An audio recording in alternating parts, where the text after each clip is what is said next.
قرآن حکیم کی سخت ترین آیات میں سے یہ ایک آیت ہے۔ اعوذ باللہ من الشیطان الرجیم، بسم اللہ الرحمن الرحیم۔ وَلَقَدْ ذَرَأْنَا لِجَهَنَّمَ كَثِيرًا مِنَ الْجِنِّ وَالْإِنسِ، اور بے شک ہم نے جہنم کے لیے ہی پیدا کیے ہیں اکثر جن اور انسان۔ اللہم لا تجعلنا منہم، اللہم اجرنا من النار۔ اس کی ریزن کیا ہے وہ تو آگے اسی آیت میں بیان ہوگی، لیکن یہ بہت الارمنگ سچویشن ہے اور پریکٹیکلی ہمیں نظر بھی آ رہا ہے کہ اکثریت جہنم کے لیے پیدا ہوئی۔ اس وقت بھی جو اہل توحید ہیں دنیا میں، اوورآل اگر دنیا کی آبادی دیکھی جائے تو اس میں بہت کم ہے، پھر وہ اہل توحید سو کالڈ مسلمان، ان میں سے بھی جو پیور توحید والے لوگ ہیں بہت ہی کم ہیں۔ تو پریکٹیکلی ہمیں نظر آ رہا ہے کہ اکثریت جہنم کی طرف جا رہی ہے، یعنی یہ قرآن کی وہ سچائی ہے جو ہمیں دنیا میں نظر آ رہی ہے۔ لیکن یہ بڑی الارمنگ سچویشن ہے۔ دنیا میں اگر یہ اناؤنسمنٹ کی جائے 100 کے مجمع میں کہ میں ایک گولی چلاؤں گا جسے بھی لگ جائے، کوئی شخص یہ نہیں کہے گا کہ ایک ہی گولی ہے کون سی مجھے لگنی ہے، 100 بندے ہیں تھوڑے اور سارے دوڑ لگا دیں گے، کیونکہ خطرہ ہے نا۔ اور یہاں پہ اللہ تعالیٰ فرما رہا ہے کہ جنوں اور انسانوں کی اکثریت جہنم کے لیے پیدا ہوئی ہے، لیکن کوئی اسے سیریس لینے کے لیے تیار ہی نہیں ہے۔ بخاری اور مسلم دونوں میں حدیث موجود ہے، اللہ کے محبوب صلی اللہ علیہ وآلہ وسلم فرماتے ہیں کہ قیامت کے دن اناؤنسمنٹ ہوگی کہ جہنمی اور جنتی الگ کر دیے جائیں۔ یہ حضرت آدم علیہ السلام کی ڈیوٹی لگائی جائے گی، کیونکہ وہ جد امجد ہے سب کے۔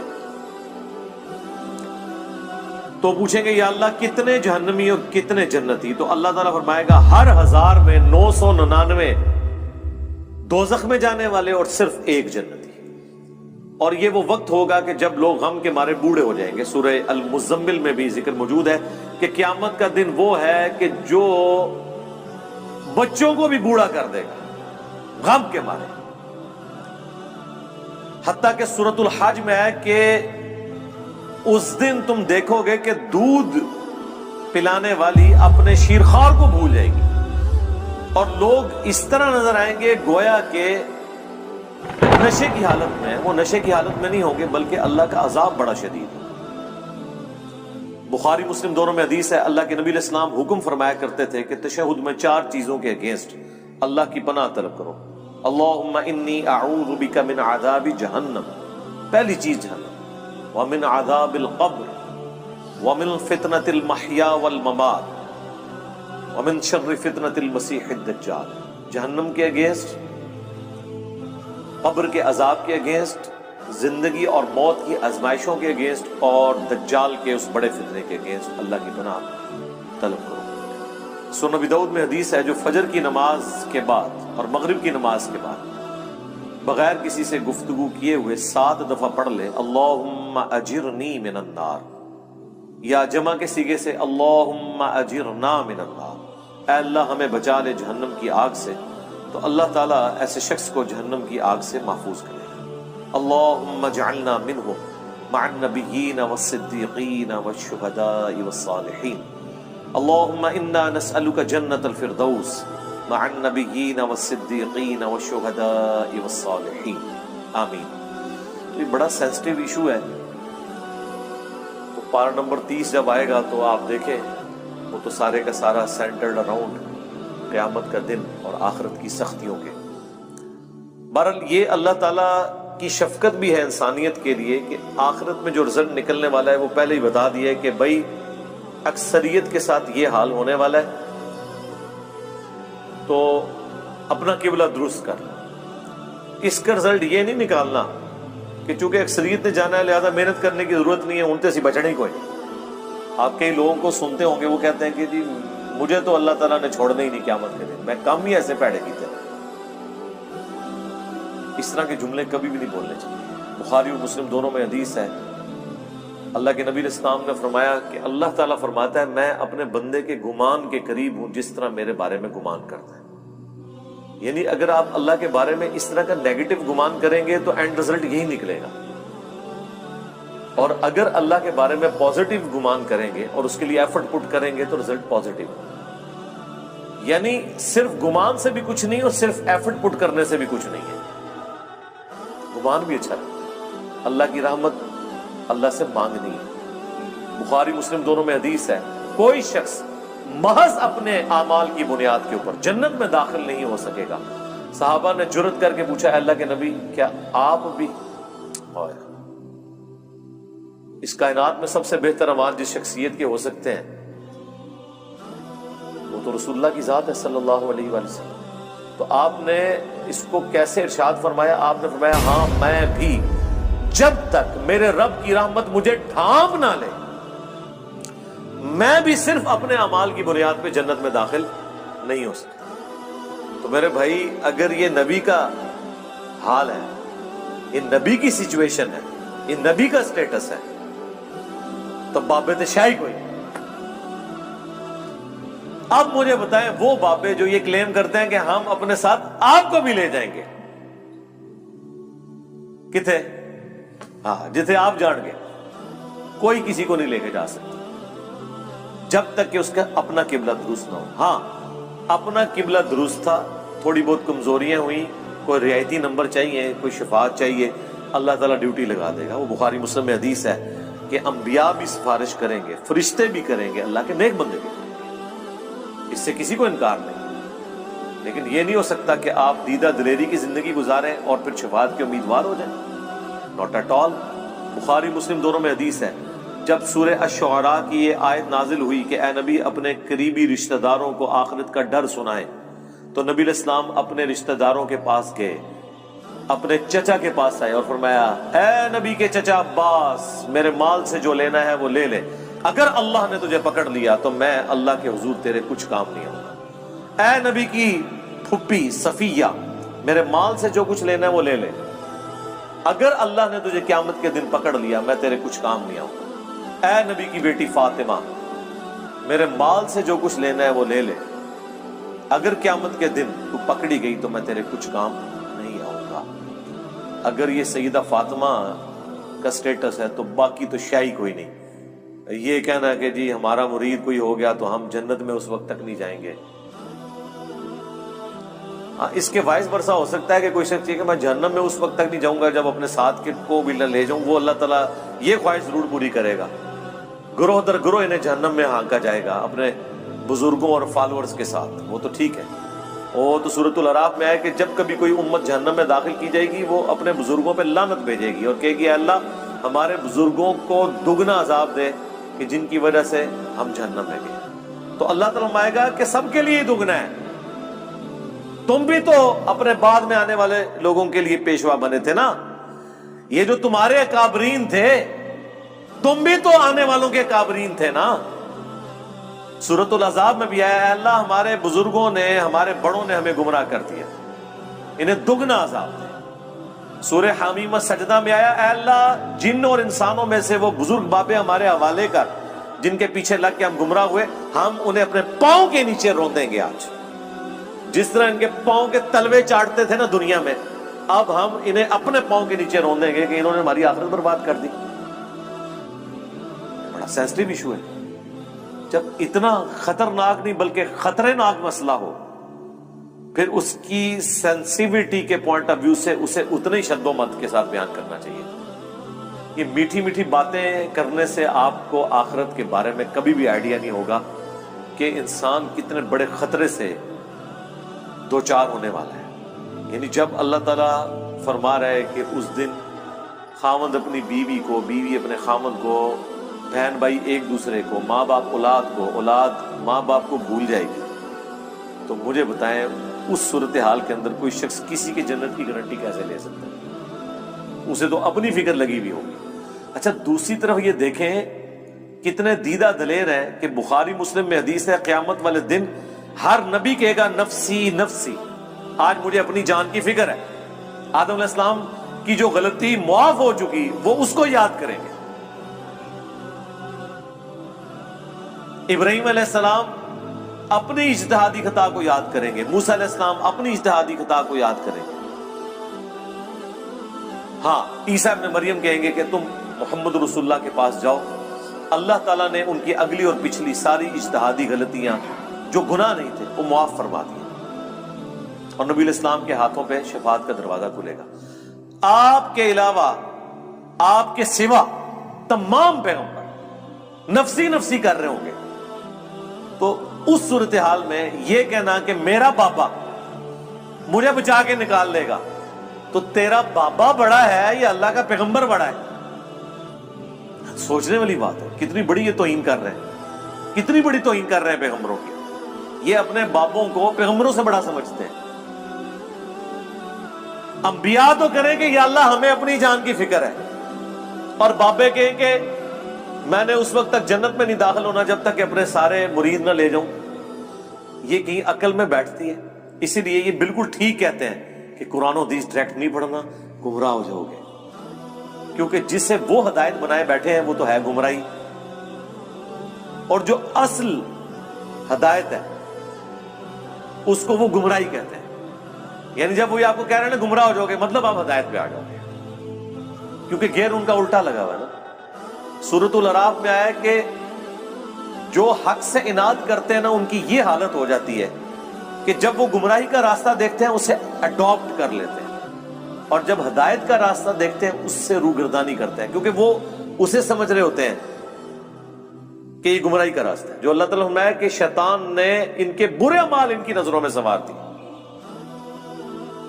سورۃ الکہف میں آیا نا اینڈ پہ جا کے کہ ان کی ساری ایفرٹ دنیا کے لیے ہے، اور یہ سمجھ رہے ہیں ہم بڑا اچھا کام کر رہے ہیں۔ قیامت کے دن ان کے لیے میزان عمل بھی قائم نہیں کی جائے گی۔ جو بڑے مجرم ہیں نا ان کو تو کہا جائے گا تہاڈا تے حساب کرنے کی ضرورت نہیں، ایڈا کام پایا تسی۔ وہ اللہ تعالیٰ نے فرمایا ان کے لیے میزان عدل بھی قائم نہیں کی جائے گی، سیدھے اسٹریٹ جان گے نا، ٹاپ و ٹاپ۔ اتنا سینسٹیو ایشو ہے۔ تو یہ پوری صورتحال میں اسی لیے آپ دیکھیں قرآن کا جو مرکزی ٹاپک ہے وہ انذار ہے، انذار، ڈر سنانا۔ وَأُوحِيَ إِلَيَّ هَذَا الْقُرْآنُ لِأُنذِرَكُمْ بِهِ وَمَنْ بَلَغَ۔ اے نبی تم فرما دو کہ مجھے قرآن اللہ نے اس لیے وحی کیا کہ تاکہ میں تمہیں ڈر سنا دوں، اور جس تک یہ کتاب پہنچ جائے وہ بھی اس کتاب کے ذریعے ڈر سنائے۔ اور یہاں پہ ہمارے ایک مولانا صاحب کہتے ہیں کہ جی اس طرح کے واعظین جو ہیں وہ انہوں نے لوگوں سے ان کا رب چھین لیا ہے۔ اوے اس طرح کا رب جو انہوں نے بنایا ہے وہ رب ان سے چھینے، انہیں اس رب کا تعارف کروائیں کہ جس رب کا تعارف اس شخصیت نے کروایا جس کی قبر مدینے میں ہے، صلی اللہ علیہ وآلہ وسلم۔ امام غزالی نے احیاء العلوم میں مکاشفۃ القلوب کیمیاء سعادت کے اندر یہاں تک لکھا ہے کہ ایسے علماء واجب القتل ہیں جو رحمت کی آیات پڑھ پڑھ کے لوگوں کو اللہ تعالی سے بے خوف کر رہے ہیں۔ کیا وہ ہمیں یہ بتانا چاہتے ہیں کہ قرآن کی دھمکیاں جھوٹ ہیں؟ کیا وہ ہمیں یہ بتانا چاہتے ہیں کہ انبیاء جو قبر و آخرت کا ڈر سنا کے گئے، عذابات بتا کے گئے، وہ ہم سے ٹھٹا اور مذاق کرتے رہے ہیں، اور خدا کا تعارف وہ ہے جو یہ ہمیں کروائیں گے؟ او جی کوئی ماں اپنے بچے کو جہنم میں پھینک سکتی ہے تو اللہ کیسے پھینکے گا؟ ہائے ہائے ہائے ہائے۔ God is all living. Christians بھی یہی کہتے ہیں کہ مسلمانوں کا خدا تو بڑا سخت ہے، ہم جس خدا کو مانتے ہیں وہ آل لونگ ہے۔ تو ہم پھر انہیں کہتے ہیں رکو ذرا، صبر کرو، ابھی فیصلہ کر لیتے ہیں۔ یہ جو تم اس قسم کے چٹکلے چھوڑتے ہو کہ کوئی ماں اپنے بیٹے کو جہنم میں نہیں پھینکے گی، تو کوئی شخص یہ بھی گوارا نہیں کرے گا کہ کسی ایسی عورت کو موت دے دے جس کے 4 چھوٹے چھوٹے بچے ہوں، اور مرنے کے بعد سوتیلی ماں ان کے ساتھ برا سلوک کرے، خواہ وہ اس کے دشمن کی بیوی کیوں نہ ہو۔ ہاں جی ایسے ہی ہے۔ تو پھر اللہ تعالیٰ روزانہ ایسی ہزاروں ماؤں کو موت کیوں دے دیتا ہے جن کے چھوٹے چھوٹے بچے ہوتے ہیں؟ تم تو کہہ رہے تھے خدا آل لونگ ہے، تو پریکٹیکلی تو ہم دیکھ رہے ہیں کہ کیا مائیں شیر خوار بچوں کو چھوڑ کے مر نہیں جاتی؟ تمہاری ڈاکٹرن میں تو کبھی کسی ایسی عورت کو موت نہیں آنی چاہیے اللہ کی طرف سے، کیوں آتی ہے؟ اس کا جواب ان کے پاس کوئی نہیں سوائے اس کے کہ خدا کی مرضی ہے، اس کے کوئی احساسات نہیں ہے۔ یہ جذبات سے پسیج جانا یہ ہم لوگوں کے ایشوز ہیں یہ انسانوں کے ساتھ جڑی ہوئی چیزیں. اللہ تو بے نیاز ہے. سعد ابن ابی وقاص جب پرشین امپائر سے فائنل جنگ کے لیے جا رہے تھے قادسیہ کے لیے، تو حضرت عمر نے پیچھے سے ایک خط روانہ کیا تھا. اس میں لکھا تھا سعد تم اللہ کے نبی کے ماموں ہو، لیکن یاد رکھنا اللہ کا کوئی رشتہ دار نہیں ہے. ذرا سی ہینکی پھینکی کی نا تو اللہ نے معاف نہیں کرنا. نبی کے ساتھ تم ماموں کا رشتہ رکھ سکتے ہو. سگے ماموں نہیں تھے، وہ ننیال خاندان سے تھے. اللہ کا کوئی رشتہ دار نہیں. اللہ کا تو رشتہ دار پیغمبر بھی نہیں ہے. وہ تو اپنے پیغمبر کی زبان سے کہلوا رہا ہے ہمیں سمجھانے کے لیے 3 دفعہ. اللہ اکبر. سورۃ الانعام، سورہ یونس، سورہ الزمر. قل انی اخاف ان عصیت ربی عذاب یوم عظیم. اے نبی تم فرما دو کہ بالفرض اگر میں بھی اپنے رب کی نافرمانی کروں تو میں خود اس بات سے ڈرتا ہوں کہ بڑے دن کا عذاب مجھے بھی آ پکڑے گا.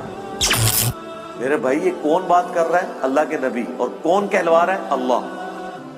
تو جب نبی کے جیسا ہے ہی کوئی نہیں تو تہاڈے بابے تے شے ہی کوئی نہیں جن کے اوپر تم نے اتنا تکیہ کیا ہوا ہے. کیا کبھی آپ نے حضرت ابوبکر، عمر، عثمان و علی سے سنا کہ جو ہمارا مرید ہو جائے ہم اس وقت تک جنت میں نہیں جائیں گے جب تک کہ اسے جنت میں لے نہ جائیں؟ حالانکہ وہ خود کنفرم جنتی تھے.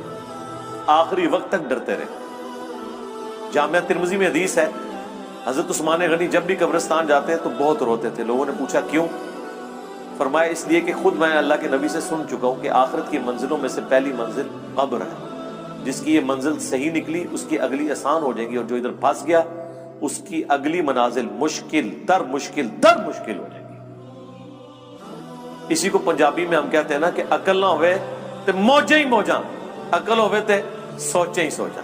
یعنی جو عقل نہ رکھے، سوچے نہ، اپنے دماغ کو استعمال نہ کرے تو موج مارے. اسے کیا پتا اس کے ساتھ کیا ہونے والا ہے.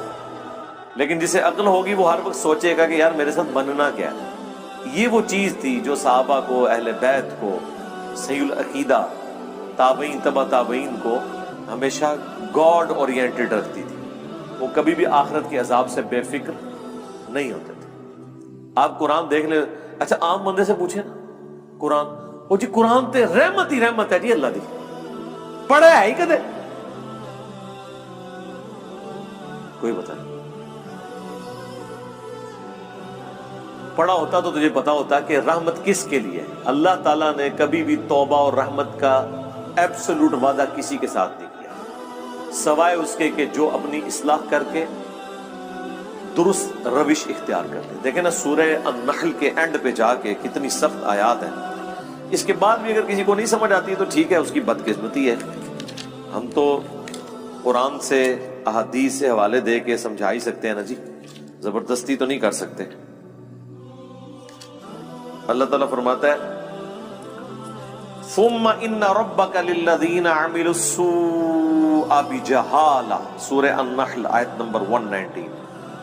اس کے بعد تیرا رب ایسے لوگوں کے حق میں جو برے اعمال کر لیں جہالت کی بنا پر، ثم تابوا، پھر توبہ کر لیں، یعنی اللہ کی طرف پلٹ آئیں، من بعد ذالک، اس گناہ کے کرنے کے بعد، وَأَصْلَحُوا، اور اپنی اصلاح بھی کر لیں. إِنَّ رَبَّكَ مِن بَعْدِهَا، تو بے شک تیرا رب یہ کچھ کرنے کے بعد لغفور رحیم، ضرور بخشنے والا مہربان ہے. یعنی بخشنے والا مہربان کس صورت میں ہے؟ جب کوئی شخص توبہ کرے، توبہ کرنے کے بعد اپنی اصلاح کر لے تو اللہ تعالیٰ معاف کرے گا. لیکن آپ کو ہمیشہ آدھی پکچر بتائی جاتی ہے. اسی طریقے سے سورۃ الحجر میں ایک بڑی ڈیسائسو آیت ہے. دیکھیں جی قرآن، پھر ہم اسی لیے تو کہتے ہیں نا کہ پھر قرآن کا خدا جو ہے پھر کوئی اور ہے، نعوذ باللہ من ذالک. یعنی ان لوگوں نے جو اللہ تعالیٰ کا ایک تعارف کروایا نا ایک بوڑھی نانی اماں کا، اور جی 70 ماؤں سے زیادہ. ہاں جی ابو جہل نال بھی، ہاں جس نے سیدنا یاسر اور سمیہ کو ظالمانہ طور پہ قتل کر دیا، اس سے بھی 70 ماؤں سے زیادہ. کن کہانیوں میں پھر رہے ہیں؟ اللہ تعالیٰ اپنے جذبات سے نہیں پسیجتا، نہ اس کے ہماری طرح کے جذبات یا احساسات ہیں. اللہ تعالیٰ اپنے نیک بندوں کے حق میں محبت فرمانے والا ہے. باغیوں کے لیے صرف اس کی رحمت اتنی ہے کہ وہ ڈھیل دے دیتا ہے کہ میری طرف پلٹ آؤ, لیکن جب وہ پکڑ لے گا نا پھر زمین و آسمان کی ساری مخلوقات مل کے چھڑا نہیں سکتی کسی کو. یہ بالکل بات واضح ہے. تو یہ سورۃ الحجر کی آیت نمبر ہے 50. نبئ عبادی انی انا الغفور الرحیم, اے میرے نبی خبر دے دو میرے بندوں کو کہ بے شک میں ضرور بخشنے والا مہربان ہوں. وَأَنَّ عَذَابِي, اور یہ بھی خبر ساتھ سنا دو کہ میرا جو عذاب ہے هُوَ الْعَذَابُ الْعَلِيمُ, وہ بہت ہی دردناک ہے. آدھی پکچر نہیں پیش کرنی پوری, اور وہ جو پوری پکچر ہے نا وہ بھی بیلنس نہیں اسے کر رہی, وہ اس کے حق میں ہے جو اللہ کی طرف رجوع لاتا ہے. باغیوں کے لیے کچھ نہیں ہے میرے بھائی. اور جی بخاری مسلم میں حدیث ہے, اللہ تعالیٰ نے مخلوقات کی پیدائش سے پہلے عرش پہ اپنے پاس ایک عبارت لکھ لی تھی کہ میری رحمت میرے غضب پر بھاری ہوگی. جی بالکل لکھی ہوئی ہے. اس کا یہ مطلب ہے کہ کام چوک کے رکھو تو رحمت اپنا کام کر لے گی. اس کا مطلب یہ ہے کہ انسان اپنی کمزوریوں کی وجہ سے کسی خاص حد تک کی معاملات کو سدھار سکتا ہے, باقی چیزوں کی کمپنسیشن رحمت سے ہوگی. جس طرح بخاری مسلم میں ایک حدیث ہے جسے لوگ مس کوٹ بھی کرتے ہیں کہ اگر تم گناہ کرنا چھوڑ دو گے تو اللہ تعالیٰ ایسی مخلوقات کو پیدا کرے گا تمہیں ختم کر کے جو گناہ کریں گے اور اللہ سے معافی مانگیں گے, اور اللہ تعالیٰ انہیں معاف کر کے خوشی محسوس کرے گا. لیکن معافی جو ہے وہ پاکستان والی معافی نہیں ہے. وہ معافی آپ سن چکے ہیں کہ معافی مانگے اپنی اصلاح کر لیں, پھر کہیں وضو ٹوٹ گیا خیر ہے. باغی نہ ہو. بغاوت اور چیز ہے. بغاوت یہ ہے کہ بالکل کوئی پرواہ نہیں ہے, اور معافی اس کے لیے. اچھا یہ جو جتنی معافی کی رحمت کی آیات ہے نا, یہ ان مجرمین کے لیے نہیں ہے جو بغاوت پہ اترے ہوئے, یہ ان کے لیے ہیں جو اللہ کے راستے پہ چل رہے ہیں کہ وہ کہیں پر مایوس نہ ہو جائیں. جس سورہ الزمر میں ہے نا, لا تقنطوا من رحمت اللہ, اے نبی میرے بندوں کو خبر کر دو اس حوالے سے کہ وہ اللہ کی رحمت سے مایوس نہ ہو. جنہوں نے اپنی جانوں کے اوپر ظلم کیا ہے اللہ کی رحمت سے مایوس نہ ہو, اللہ تعالیٰ سارے گناہوں کو معاف کر دے گا. یہ وہ بندے ہیں جو واقعی یہ کیئر کرتے ہیں یار ساڈا کے بڑھنا ہے, ان کے لیے ساری تسلی ہے. باغیوں کے لیے کچھ بھی نہیں ہے. جس کو کبھی اللہ کا خیال ہی نہیں آیا, جس نے اللہ کو سیریس نہیں لیا, اس کے لیے کوئی رحمت کی آیات نہیں ہے. وہ آیت یہ ہے پھر اس کے لیے وَلَقَدْ ذَرَأْنَا لِجَهَنَّمَ كَثِيرًا مِنَ الْجِنِّ وَالْإِنسِ, وہ جہنم کے لیے پیدا ہوئے اکثریت. اچھا میرے بھائی, جب اکثریت جہنم کے لیے پیدا ہوئی ہے تو پھر جنت میں جانے کا سرٹیفکیٹ دنیا کی سب سے مشکل ترین ڈگری ہونی چاہیے. یہ ہے کہ نہیں؟ جب اکثریت جہنم میں جا رہی ہے, ہر 1000 میں سے 999 جہنم میں جا رہے ہیں, لیکن کیس ہمیں الٹ نظر آ رہا ہے. لوگ تو یہ سمجھ رہے ہیں جنت میں جانا تو جو کچھ بھی ہے تیرے محبوب کی امت سے. تو اس کا ٹیسٹ پاس کرنا بھی اتنا مشکل ہے, کیونکہ انعام اتنا بڑا ملنے والا ہے, ہمیشہ کی جنت, کبھی موت نہیں. اور سب سے ادنا جو جنتی ہے نا, جو سب سے آخر میں جنت میں جائے گا جہنم سے نکال کے, یعنی جو اپنے گناہوں کا عذاب لاکھوں سال بھگت کے صفائی کروانے کے بعد, اپنی سارے گناہ معاف کروانے کے بعد آخری بندہ جہنم سے نکالا جائے گا, اسے بھی اس پلانٹ ارتھ سے 10 گنا بڑی جنت ملے گی. 10 زمینیں 40,000 کلومیٹر کے سرکمفرنس کی. آپ پوچھ رہے ہوتے ہیں اتنے سیارے کیوں نے, 8.5 ہیں انشاءاللہ. ٹھیک ہے, جو آخر میں جائے گا اس کا یہ حال ہے. اور جو بغیر حساب و کتاب کے جائے گا, یا جو نیکیاں بھاری ہونے کی وجہ سے حساب و کتاب سرسری حساب کے بعد چلا جائے گا, اس کے جنت کا کوئی امیجن کر سکتا ہے کس بڑے لیول کی. پھر اس سے بڑی بات یہ ہے کہ موت نہیں آنی, بڑھاپا نہیں آنا, پریشانی نہیں آنی, اور جو چاہیں گے وہ ملے گا.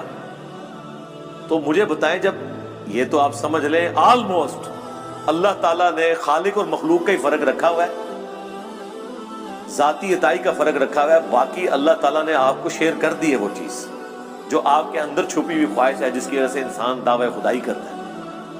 ہر بندے کے اندر ایک خدا ہے چھپا ہوا, تبھی تو فرعون نے خدائی کا دعویٰ کیا حکمران اپنے آپ کو خدا کہتے نہیں، لیکن وہ اپنے آپ کو الٹیمیٹ سمجھتے ہیں دنیا میں. یہ خواہش جنت میں پوری کر دے گا اللہ تعالیٰ، لیکن پہلے جو ہے نا وہ پدی نکلوائے گا دنیا میں، اس کے بعد آپ کو اہل کرے گا. جب جنت میں جانے والے 0.00001% ہیں، شاید آپ زیرو بھی اس کے انفینٹی لگاتے رہیں اتنی بڑی آبادی کے اندر، تو پھر اس کا ٹیسٹ بھی اتنا ہی مشکل ہے. اس کو آپ ذرا تھوڑا الٹ کر کے دیکھ لیں کہ اگر اللہ تعالیٰ کے لیے یہ ایشو اتنا سینسٹیو ہے تو پھر یہ یاد رکھیں سزا پھر یہی ہوگی کہ اگر کسی نے 50-60 سال کا شرک کیا تو جہنم میں بھی پھر ہمیشہ کے لیے جائے گا، کیونکہ شرک اتنا بڑا گناہ ہے کہ اگر شرک نہیں کیا اور اوبیڈینٹ ہے تو ہمیشہ کی جنت مل رہی ہے. تو اس کا وائس ورثہ یہ ہے کہ اللہ کے نزدیک شرک اتنا بڑا جرم ہے کہ پھر 60 سال کی عیاشی کے عوض جہنم بھی پھر ہمیشہ کیا اس کے لیے، وَلِعَوْذُ بِاللَّهِ تعالیٰ. یہ اکثر لوگ پوچھ رہے ہوتے ہیں نا جی یہ کون سا انصاف ہے. کبھی کسی نے یہ نہیں پوچھا کہ یہ کون سا انصاف ہے کہ 50-60 سال کی زندگی دے کے آخرت کی ہمیشہ کی زندگی مل رہی ہے. یہ بے انصافی نہیں آپ کو نظر آ رہی؟ نہیں، وہ تو آپ پریویلیج لے رہے ہیں نا. پریویلیجز جب بندہ لے رہا ہوتا ہے وہ کہتا ہے میرا حق ہے، ٹھیک ہے، لیکن جب سزا کی باری آتی ہے نا تو سر یہ بہت بڑا جوا ہے. جوا ہے ہی یہی ہے، 0-1 ادھر یا ادھر. اس کے لیے ایفرٹ پھر اس طرح کی پٹ کرنی چاہیے کہ انسان تن من دھن لگا دے اس کے لیے، اور وہی اس چیز کی متقاضی ہے. اللہم اجرنا من النار وَلَقَدْ ذَرَأْنَا لِجَهَنَّمَ كَثِيرًا مِنَ الْجِنِّ وَالْإِنسِ، اور بے شک ہم نے جہنم کے لیے ہی پیدا کیے ہیں اکثر جن اور انسان. لیکن وجہ کیا ہے؟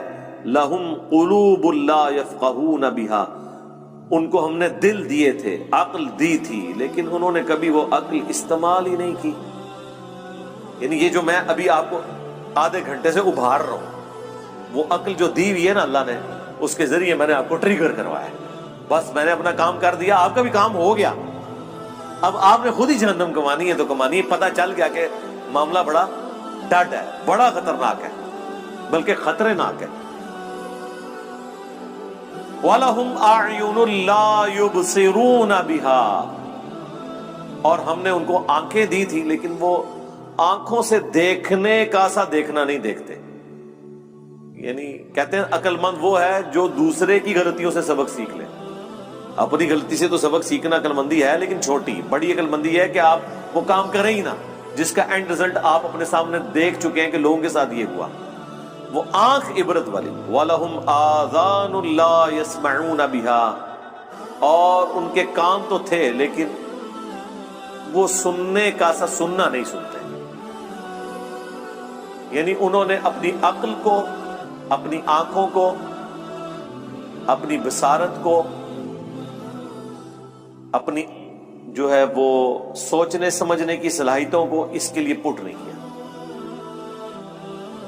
وہی جو سورہ بنی اسرائیل میں ہے وَلَا تَقْفُ مَا لَيْسَ لَكَ بِهِ عِلْمٌ إِنَّ السَّمْعَ وَالْبَصَرَ وَالْفُؤَادَ كُلُّ أُولَئِكَ كَانَ عَنْهُ مَسْئُولًا. وہاں پہ بھی انہیں تینوں انسٹرومنٹس کا ذکر ہوا ہے کہ بے شک کان، آنکھ اور عقل، دل یا دماغ، کوئی بھی چیز، یہ دونوں انسٹرومنٹس ہیں اللہ کی طرف سے. اس پہ الگ سے میری ویڈیو ریکارڈ ہے. ان کو استعمال کر کے انسٹرومنٹس کو ڈیفینیٹ علم تک پہنچ کے حق بات کو تلاش کرنے کی کوشش کیوں نہیں کی. تو اللہ تعالیٰ فرما رہا ہے یہاں پہ بھی یہ جہنم میں جانے والے وہ لوگ ہیں جنہوں نے اپنی عقل استعمال نہیں کی، اپنی آنکھوں کو پازیٹیو یوز نہیں کیا، اپنے کانوں کو پازیٹیو یوز نہیں کیا. یعنی اگر کسی کی آنکھیں نہیں تھی تو چلو یار کان سے تو حق بات سن رہا تھا نا، وہ جس کی عقل نہیں ہے اس سے تو اللہ تعالیٰ نے اٹھا لیے سب کچھ. بخاری میں حدیث ہے نا، تعلیقاً مولا علی کا قول ہے، پوری سند جو ہے مسند احمد میں، سنن ابن ماجہ کے اندر موجود ہے کہ 3 لوگوں سے اللہ تعالیٰ نے قلم اٹھا لیا ہے، سویا ہوا شخص، مجنون، پاگل اور نابالغ. تو جس کی عقل نہیں ہے اس سے تو اٹھا ہوا ہے ٹیسٹ. تو اللہ تعالیٰ ہمارا ہے کہ جہنم میں وہ لوگ چلے گئے جنہوں نے اپنی عقل، آنکھیں اور کان استعمال نہیں کیے پازیٹیولی کہ اس سے ہدایت حاصل کرتے. اولئک کالانعام، یہ تو چوپایوں کی مانند ہے. بل ہم اضل، بلکہ چوپایوں سے، جانوروں سے بھی گئے گزرے وہ لوگ ہیں جو اپنی عقل کو استعمال نہیں کرتے. اور یہاں کیا کہتے ہیں جی؟ عشق دے چلے نمبر لے گئے، عقل والے ہیں انجے ہی عمرہ گالیاں، عقل والے جو ہیں وہ ناکام ہو گئے، عشق والے نمبر لے گئے۔ یہ عشق اور عقل کا مقابلہ آپ کیوں کرواتے ہیں؟ وہ عشق نہیں ہوتا، وہ جذباتیت ہوتی ہے۔ محبت تو ہوتی ہی عقل کی بنیاد کے اوپر ہے، جذبات کی بنیاد پہ جو محبت آپ کلیم کرتے ہیں وہ دیر پا نہیں ہوتی ہے، فوراً ختم ہو جاتی ہے، وہ کنوکشن والی نہیں ہوتی۔